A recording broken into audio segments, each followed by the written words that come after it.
Mul on väga hea meel kutsuda järgmiseks külaliseks ja esinejaks siia lavale Eesti Ringhäälingute Liidu tegevjuhi Rein Langi.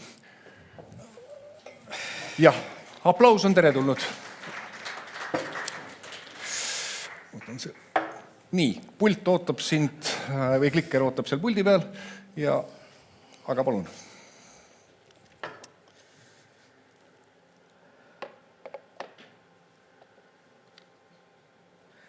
Tervist! On mind kuulda? Jah, tõepoolest olen Rein Lang, pensioneerunud Eesti liberaalne poliitik ja saatuse tahtel on mind pandud juhtima organisatsiooni, mille ma ise omal ajal lõin. Ja huvitav on vaadata peale seda, kui ma 5 kuud olen seal ametis olnud, et alates 1995. aastast ei ole mitte ülearu palju muutunud. Need samad vastuolud on endiselt seal ja sama võimetus neid vastuolusid lahendada ja omavahel kokku leppida on samuti seal. Aga see, millest ma tahan tegelikult rääkida, on Euroopa Liidus selline omamoodi fluidum, et kuskil on olemas mingisugused imelikud tondid, mis kõnnivad mööda Euroopat ringi ja takistavad meil tegelikult areneda, takistavad meie majandusedu ja takistavad meie demokraatia arengut. Kui me loeme neid Euroopa Liidu asutamisdokumente, siis seal on ju väga palju asju tegelikult kirjas, mida tänaseks päevaks ei ole suudetud ellu viia. Ja pigem on see debatt läinud sinna suunda, et kes on süüdi ja milles on siis probleem. Kuskil on olemas mingisugused tondid. Kommunismi tont, vaevalt küll, eks ole, ka Euroopa Liidus sellist nähtust nagu kommunistlik ideoloogia, mis mingil moel suudaks Euroopa Liitu mõjutada, ei ole ju enam olemas, alates Itaalia ja Prantsusmaa eurokommunistliku liikumise kokkukukkumisest ei ole ju tõsiselt võetavat mingisugust parteid, liikumist, aktsioone. Nii et kommunismi tont ei ole tont. Ta eksisteerib, see mõtteviis eksisteerib, aga ta ei mõjuta täna minu arvates ei meediat, ei erameediat ega avalik-õiguslikku meediat ega üldse mitte midagi, vaid ta kuskil põranda all vaikselt pulbitseb ja on kindlasti olemas mingisugused klubid, mis loevad Varoufakise teoseid ja üritavad sealt kujundada mingisugust maailmapilti, aga ta ei mängi mingisugust erilist rolli. Muide, mõned aastad tagasi, see on nüüd, müün seda, mida ise olen ostnud, siinsamas Tallinna Ülikoolis üks väike seltskond kogunes ja mõtles, et Eestis on kommunistlik partei puudu, et tuleks tegelikult see teha. Ja esimese aktsioonina tegi keegi kokkutulnutest ettepaneku, et peaks asutama põrandaaluse ajalehe, mille peale üks teine kokkutulnu ütles, et aga meil ei ole mõtet ju põrandaalust ajalehte teha, et Eestis võib trükkida ükskõik mida ja veebis ükskõik mida välja anda, et sellel ei ole mingit tähendust, mille peale seltskond läks laiali. Vasaktont kindlasti olemas. Tähendab, on olemas mingisugused liikumised, on olemas parteid, on olemas väga tugevad poliitikud ja arvamusliidrid, kes kujutavad ette, et kõiges hädades on tegelikult süüdi kapitalism ja kui me liiguksime nende ideede suunas, mille Marx ja Engels sõnastasid kui kommunismi tondi, siis midagi läheks võib-olla ka paremaks. Aga nad ei siiski on natukene rohkem keskel kui kommunistid. Parem tont, see on nüüd see asi, mida minu meelest nagu igal pool demoniseeritakse. Mis vastab tõele, et väga paljudes Euroopa arenenud demokraatiates on tekkinud sellised erakonnad, mida kutsutakse paremäärmuslasteks, aga kui me hakkame lähemalt vaatama, mis see ideoloogia neil on, et kas ta nagu paremäärmuslik on pigem kahtlane, aga toodetakse tohutu hulk meediasisu, mis üritab näidata neid seltskondi paremäärmuslastena. Üks hea näide oli Eesti televisioonis esmaspäeval eetris olnud pikk dokumentaalfilm Giorgio Meloni Itaalia vendade parteist, kus tegelikult seletati ära, mis see liikumine endast kujutab, aga narratiiv oli see, et tegemist on paremäärmuslusega. Ütleme, see meediasisu ei toetanud absoluutselt seda, mis oli pealkiri. Ja siis on üks tont, mida me väga aktiivselt oleme viimasel ajal kuulnud, et see on tohutu probleem ja võib saada Euroopa Liidule selliseks hävitavaks kirstunaelaks, on Viktor Orban. Ja kuna Viktor Orban on Ungaris suutnud luua sellise meediamehhanismi, kus ta ise ja tema partei kontrollib märkimisväärselt hulka meediaväljaannetest ja kujundab avalikku arvamust, siis kardetakse seda, et sama skeemi võidakse kasutada kõikides teistes Euroopa riikides, juhul kui Viktori sõbrad tulevad võimule. Selge tont. Ja muidugi Kremli tont. Ja see viimane tont on võiboolest tõesti nagu tont, millega tuleks nagu arvestada ja oluliselt rohkem kui täna. Sest siin ei ole tegemist mitte niivõrd ideoloogiaga, kuivõrd väga selge relvasüsteemiga, mis on suunatud tegelikult mitte ainult Euroopa Liidu, vaid üldse kogu selle liberaalse demokraatia vastu, eesmärgiga muidugi nõrgestada seda liberaalset demokraatiat, et saavutada geopoliitilist edu nii siis maailma ressursside kui kaubateede hõlvamisel. Nii oleks võib-olla kõige lihtsam seda väljendada. Ja see on nüüd tont, mida samuti aina rohkem ja rohkem hakatakse nägema Euroopa Liidus ja üritatakse siis kuidagi vastu mängida. Nüüd ütleme, kõik need tondid on omavahel ju vastuoludes, eks ole. Et kommunismi tont, nii vähe kui teda on, ju võitleb parem tont kommunistidega, vasaktontidega.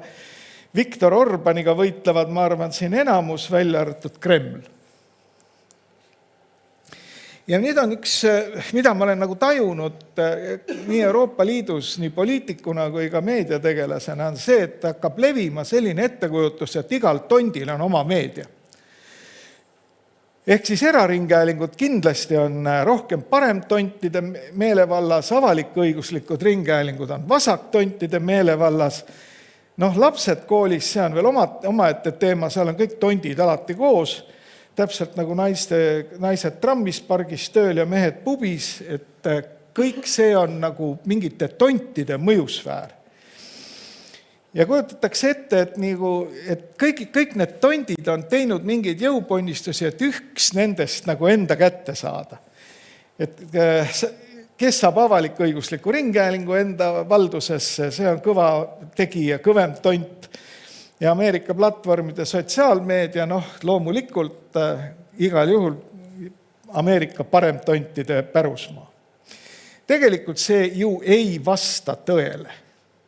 See on mingisugune narratiiv, mis on hakanud elama Euroopa Liidus ja ka Eesti ühiskonnas minu meelest täiesti oma elu ja täiesti põhjendamatult ja tekitanud vastuolusid ja pingeid, mida ei ole vaja. Tuleb leida tondipüüdja. Et loome poliitilise liikumise mingite tontide vastu. Ameeriklased leidsid, et selleks tuleb luua täiesti uus poliitiline ideoloogia nimega MAGA. Nad on olnud väga edukad, nad said oma mehe Ameerika Ühendriikide presidendiks, enamus seadusandlikust kogust. Kas nad selle üle täna eriti õnnelikud kõik on, kogu see ühiskond, ma natukene kahtlen, aga ma arvan, et ka see on mööduv nähtus tegelikult. Nii et poliitilise liikumise kaudu nendest tontidest vaevalt, et nagu jagu saab. Hea näide on kindlasti ka Viktor Orban, kes on loonud ju oma mingisuguse väärtusmaailma, selle väärtusmaailma alusel tekitanud poliitilise liikumise, olnud väga edukas valimistel, saanud 2/3 seadusandjast enda valdusesse ja praktiliselt allutanud kogu ühiskonnaga vaimuelu sellele ühele narratiivile. Mis see täpselt on? Mari-Liis, kes Ungarist praegu on, oskab kindlasti sellele palju rohkem vastata, nagu et mis asi see Ungari narratiiv nagu on, et mida ta endast tegelikult sisaldab, mis on need väärtushinnangud, mis on need poliitikad, mida see Fidesz ajab, vähemalt minule on jäänud see absoluutselt arusaamatuks. Aga üks asi, millest ma olen aru saanud viimasel ajal, on see, et ungarlased taas on teinud ajalooliselt vale valiku geopoliitilises tähenduses. Nii nagu nad tegid vale valiku toetades Habsburge, nii nad tegid vale valiku toetades Adolf Hitlerit ja nüüd siis jälle 3. korda ühe reha otsas. Ja ka nüüd, kes on siis Euroopa Liidus kindlalt tondipüüdja, need on siis valitsused ja parlamendid ja loomulikult Euroopa Komisjon. Euroopa Komisjon, millele me nii hirmsasti loodame, et vot tema analüüsib ja tema tuleb välja siis initsiatiividega, kuidas neid tonte kinni püüda ja kuidas tekitada mingisugust vastumõju erinevatele tontidele. Mida siis tondipüüdjad teevad?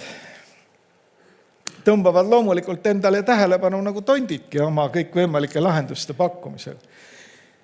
Üks aktsioon, mida tondipüüdjad on edukalt teinud, on keelavad vaenukõne. Ütlevad, et on teatud narratiivid, mida me ei tohi teineteisele enam esitada. Ja need vormid, mida me ei tohi kasutada. Et vähemalt minu arvates on saavutatud rohkem konflikte kogu selle keelamisega, kui neid enne oli. Eesti on siinkohal minu meelest musternäidis. Siis järgmine etapp on, hakkame keelama seadmeid. Hakkame seletama, et mingisugused avastused ja mingisugused seadmed, näiteks nutiseadmed, ei ole enam mingile ühiskonnagrupile nagu otstarbekas kätte anda, eriti noortele. Vaidlus läheb rohkem selle peale, milline see iga on, kas see on 12, 13, 14, 15 või isegi 16 aastat, aga võtame inimestelt ära need seadmed, et nad ei pääseks mingisugusele informatsioonile ligi, et tont ei tuleks meie ajude vahele.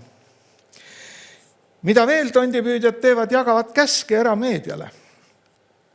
Ja neid ei olegi võimalik tegelikult isegi kokku lugeda, kui palju neid on viimase 10 aasta jooksul tekkinud. Reklaamipiirangud noortele, üldised reklaamipiirangud keskealistele, pensionäridele, ravimitele, ükskõik mis toodetele, mida ei tohi mingil juhul nagu levitada, kuna tont poeb selle kaudu meie ajudesse. Anname raha avalik-õiguslikule meediale ja siis hakkame muretsema selle raha kasutamise üle. Jälle kõikides Euroopa Liidu liikmesriikides väga aktuaalne teema, Eestis sealjuures ja musternäide muidugi Leedu, kus siis avalik-õiguslik meedia oligi langenud lõpuks sellisesse auku, et midagi tuli nagu ette võtta, ainukene asi, millele kokkuleppele jõuti, anname sinna kõvasti raha juurde, sisuliselt 2-kordistati eelarvet, selgus, et mitte midagi paremaks ei läinud, ja välja arvatud see muidugi mõningate inimeste arvates, et kui erameedia muudeti konkurentsivõimetuks meediasisu tootmisele, et see oli nagu saavutus, siis ühiskond otsustas, et nii päris ei saa, aga katsu ümber teha. Katsu raha ära võtta. Katsu sulgeda näiteks mingeid bussiliine, mis on tasuta inimestele kättesaadavad. Ehk mulle väga meeldis eile ühe majandusprofessori ütlus, kes ütles, et meil kulud ühiskonnana on suuremad kui tulud ja selles olukorras on meil 2 valikut. Kas me tõstame makse, mida ei ole poliitiliselt võimalik teha, või me vähendame kulusid, mida ei ole poliitiliselt võimalik teha. Nii et kõik võimalikud sellised katsed lihtsalt ressurssidega hakata tonte püüdma, minu hinnangul lõpevad läbikukkumisega. Nüüd, mida veel tondipüüdjad teevad muidugi reegleid ja veel üks kord reegleid ja lõpuks jõuame tulemuseni, et reeglid ei tööta ja siis me peame hakkama tegema reeglite tegemiste reegleid. Et kuidagi siis reguleerida seda, mida siis võib reguleerida. See on just tänane protsess, üle-euroopaline protsess, mitte ainult Eesti poliitilise võitluse protsess. Vaja on reegleid, mis aitavad teha reegleid. Aga ma toon lihtsalt ühe näite kõigist nendest reeglitest. Ja see tees on see, et nii tondid kui lollid on reeglina ühiskonnas ülimalt leidlikud. Euroopa Liit võttis vastu poliitreklaami määruse, kui ma nüüd õigesti mäletan, siis jõustus see üle-euroopaliselt 1. oktoobril eelmisel aastal. Tähendab, Eesti kohalikud valimised pidid juba käima selle määruse järgi. Nüüd Eesti valitsus lahendas enda jaoks selle olukorra täiesti juriidiliselt geniaalselt. Ta andis teada, et see ei kehti. Ehk kõik need lepingud, mis on tehtud enne 1. oktoobrit 25, need võivad minna nii nagu vanade reeglite järgi, ehk ilma reegliteta need poliitreklaamid ja keegi mingit repressiooni ei rakenda. Ehk siis, et Eesti valitsus otsustas, et õigus ei kehti. Juriidiliselt on see kuidagi kummaline, aga nii tehti, nii otsustati ja need valimised ka läksid ilma selleta, et see poliitreklaami määrus oleks mingilgi moel reguleerinud reklaami valimiste käigus. Aga nüüdseks on selle määruse tingimustes toimunud või jõustunud määruse tingimustes toimunud valimised Prantsusmaal, Itaalias, värskelt Sloveenias, ees seisavad Ungaris, sellistes Lääne-Euroopa demokraatlikes kantsides. Vaatame. Kas keegi, see saab kohe minu käest õlle, kes leiab nendelt reklaamidelt kohustusliku QR-koodi, mis on määruses kirjas. See on Prantsusmaal, Taani,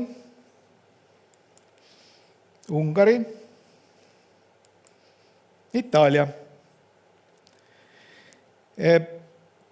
Raadioassotsiatsioon Euroopa Liidus kogub ka andmeid praegu, kas täideti neid poliitreklaami nõudeid raadios ja televisioonis. Esimene ringkiri ja vastus, et sellele keegi ei täitnud. Suuremad meediakontsernid üritasid mingil moel täites, nad kardavad tegelikult, et sellele järgnevad mingisugust repressioonid, eriti kui meediamaja poliitiline meelestatus on veidi teistsugune kui võimul oleval valitsusel. Ehk siis, mis ma tahan öelda, on see, et nende reeglite juures me jõuame tegelikult nüüd hästi vastikusse olukorda, kus üldsus näeb, et need reeglid on ebamõistlikud ja neid lihtsalt ei täideta. Ja see natukene seondub nüüd eelnähtud filmiga, kus tegelikult räägitakse, et kogu selle liberaalse demokraatia alus on õigusriik ja usk sellesse printsiipi, mille nimi on rule of law. Ja see hakkab vähemalt meediamaastiku regulatsioonide puhul Euroopa Liidus tervikuna hägustuma. Eesti näide on siin väga lihtne. Üle 2 aasta on koostatud uut rahvusringhäälingu seadust. Vana on selgelt vananenud ja vananenud sedavõrd, et mõningaid sätteid lihtsalt ei saagi täita, aga väga paljusid sätteid, mida ka saaks täita, lihtsalt ei täideta. Et see ongi see uus lähenemine õigusriigile, et kuna seadust ei täideta, siis teeme uue seaduse. Ja kui seda ka ei täideta, no mis seal ikka, siis teeme järgmise seaduse. Ja selle põhiline probleem on see, et me ei suuda nagu vaielda selgeks demokraatlike meetoditega nende seaduste põhilisi punkte. Et jutt ei ole ju selles, et me paneme kõik juriidilisse keelde, aga me ei suuda nagu rääkida nendest põhipunktidest ja Eestis me ei suuda rääkida sellest, mis on Eesti Rahvusringhäälingu ülesanded. Ja iga kord, kui seda on üritatud lauale tõstes, öeldakse, et ei, et me ei jõua nagu nii siin kokkuleppe, et katsume selle võimalikult üldiselt kirja panna ja keskendume selle vaidluse hoopis kuskile mujale. Näiteks selleni, kuidas kujuneb ERR-i nõukogu, kes on need inimesed, kes moodustavad selle nõukogu. Ja siis läheme kõik omavahel tülli kuni selleni, et hakkame üksteise peale karjuma, mis on tegelikult teisejärguline küsimus. Esimene küsimus võiks olla see, milleks ühiskond solidaarselt raha kulutab, mis on need eesmärgid ja põhjused, et me sellise organisatsiooni teeme. Aga kuna nüüd see probleem on akuutne, siis ütleme, et loome narratiivi tondist, mis vallutab meie meeled, kui me kohe uut seadust ei tee. Ja kasutame selleks Viktor Orbani tonti. Nüüd ma lõpetan kohe ära, ma vaatan, kell on juba täis, et minu jaoks on alternatiivne tondipüüdja ka tegelikult võimalik. Ja see on kriitiline mõtlemine, mida me kogu aeg oleme aina vähem ja vähem hakanud tähtsustama. Ehk siis kogu see Euroopast pärinev inimühiskonna areng ja see heaolu ühiskond, milleni me oleme jõudnud, baseerub tegelikult kriitilise mõtlemise kasutamisel juba 2000 aastat. Ja kui me nüüd hakkame selle kriitilist mõtlemist asendama reeglistikuga, siis paraku ma ei näe sealt erilist edu. Ja kriitilise mõtlemise kõige olulisemad kandjad ja tekitajad on muidugi koolid ja ülikoolid. Ja kõige efektiivsem tondipüüja on vabadus. Et nii inimaju, positiivne ressurss kui ka raha liiguvad alati vabaduse suunas. On muidugi kõrvalekaldeid, et ka siis riskikapitalifondid hea meelega teevad koostööd ka diktaatoritega, lootuses saada kiireid ülikasumeid. Aga põhimõte, mis on nagu tõestatud nii ajaloolaste kui ka majandusteadlaste poolt, on ikkagi see, et raha ja inimeste ajud liiguvad sinna, kus on vabadus. Mida vähem vabadust, seda vähem on meil ajuressurssi, seda vähem on meil kapitali, et elu paremaks muuta. Aitäh! Aplaus, jaa. Aitäh, Rein. Tänud. Me räägime veel teemadel edasi, et me jätkame nii, nagu päeva esimeses pooles oli. Me jätkame diskussiooni seal päeva lõpus. Mitmeid küsimused ja ka faktivigade parandused tuleb ära teha.